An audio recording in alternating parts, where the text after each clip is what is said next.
Let me ask you something very honestly. Have you ever been in library late at night, maybe 9 p.m.?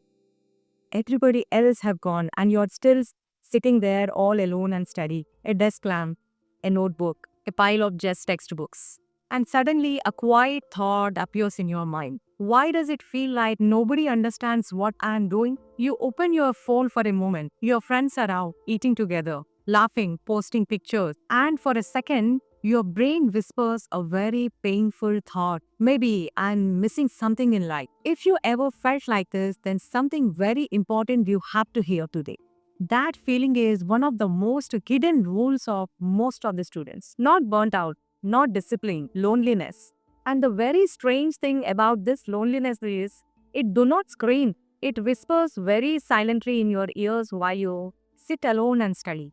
But here is the real truth that most students do not know. You are not lonely because there is something wrong with you. You are lonely because you have chosen a path which very few people choose. Let's talk why this happens. Your brain thinks studying alone is dangerous. For almost all human history, being alone is considered to be very dangerous. If you were separated from your tribe, you had no food, you have no protection, no help. Your brain has evolved with something called a loneliness alarm system. Scientists have discovered something very fascinating. When people feel socially isolated, a part of the brain called anterior cingulate cortex it gets activated. The same area that gets activated when you have some physical pain. In other words, your brain it feels loneliness as an injury. So when you sit all alone to study, your brain it cannot tell the difference between I am studying by choice and I have been abandoned by my tribe. Your brain just feels the danger. That is the uncomfortable feeling that you get when you sit all alone to study. It means your brain is still running that ancient survival software. The social cost of saying no. Every serious student faces a quiet decision again and again. Your friend says, come out tonight. You say, I have an exam tomorrow. They go out and you stay at home. Nothing dramatic happens. No arguments, no fights, but slowly something changes. Next time, they don't invite you. Not because they hate you, but because your life starts running on a different rhythm. Their schedule is built around fun. Your schedule is built around deadliness, some kind of constructiveness, productivity. And those two rhythms rift apart. Sociologists actually have a term for this. It is called social drift. Friendships, they slowly start fading, not because of any conflicts, but because your life start moving in different directions. The pain of feeling unseen. There is another pain that most serious students they will feel this. It's the feeling that no one understanding the effort what you are making. When a casual student he complains about homework, then everybody laughs. But when a serious student says, I studied 6 hours and I'm exhausted, people respond differently. Why would you do that to yourself? Relax a little. What they might say is very harmless, but what you hear is something else. Your effort is strange. Humans have a tendency like people must notice their efforts. Athletes have crowds, soldiers have medals, but serious students often work very quietly with nobody noticing. And sometimes that feels like suffering in silence. The social media illusion. Social media makes this loneliness still worse. It's Friday night, you open Instagram, you see your friends partying together, eating together, having fun together, and you look up from your desk and you start thinking, they are living their life, but I am just sitting here and studying. But social media hides something very important true. You are seeing only their highlights. You are not seeing the stress they are undergoing behind that highlights. You are not seeing their struggles. And you are definitely not seeing the students who are doing the same thing what you are doing behind the scenes, sitting quietly and working towards something. Studying is invisible work.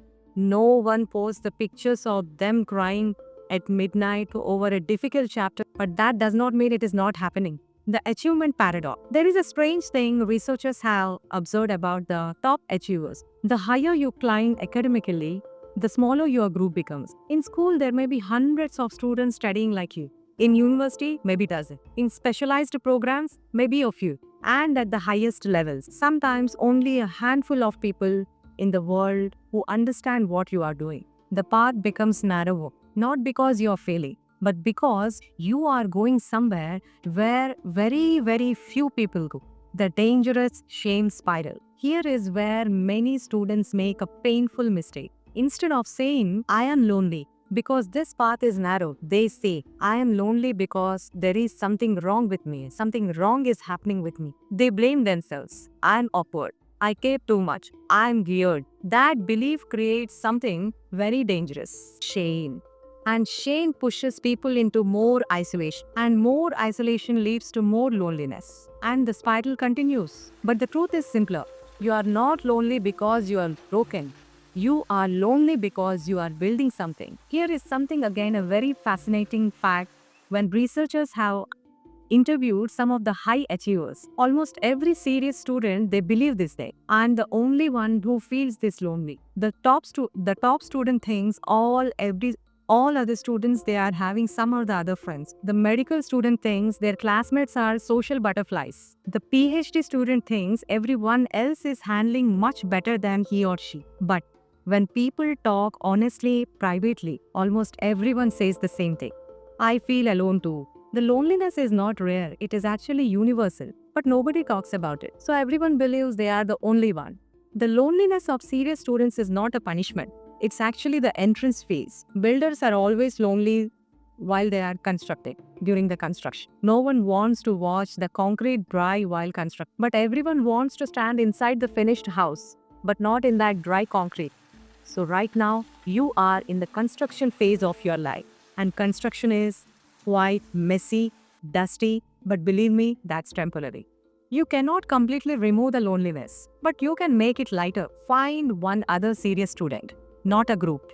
Just one person who understands that grind. Study in places where other humans exist. Libraries, coffee shops, schedule social time intentional. And most importantly, stop comparing yourself. Stop comparing your behind the scenes with other students' highlighted reels. If you are studying right now, late at night, feeling like nobody understands your effort, I want you to remember something. You are not alone. There are millions of students who are exactly doing what you are doing, quietly, patiently, building a future which most people cannot see yet. And one day, the people who have not seen your effort, they will see the end result what you are showing them. If you felt like finally someone has explained what you are feeling, hit the like button, subscribe to the channel. Because here we don't just talk about studying harder, we talk about psychology of serious students. The struggles no one explains, the systems that actually work, and the mindset that helps you survive the journey. And if you know a student who is silently carrying this burden of loneliness, share this video with that one student. Because sometimes the most powerful thing you can tell to someone is you are not the only one.